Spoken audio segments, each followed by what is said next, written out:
បើអ្នកកំពុងរៀនភាសាចិនហើយមានម្ដាយដែរឬទេហើយស្រឡាញ់ម្ដាយដែរឬទេអញ្ចឹងត្រូវហើយកុំរំលងវាពាក្យចិនសម្រាប់ទិវាម្ដាយ母亲节母亲节ទិវាម្ដាយ母亲节快乐母亲节快乐សូមអបអរសាទរទិវាម្ដាយម៉ាម៉ាម៉ាម៉ាម្ដាយម៉ាម៉ា辛苦了ម៉ាម៉ា辛苦了បកប្រែម្ដាយបានលំបាកច្រើនហើយខាងไหนชินខាងไหนชินផ្កាការនិសិន我给妈妈买康乃馨我给妈妈买康乃馨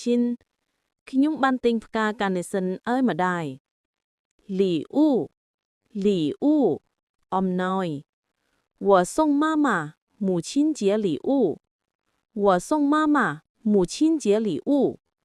ខ្ញុំបានផ្ដល់អំណោយទិវាម្ដាយឲ្យម្ដាយ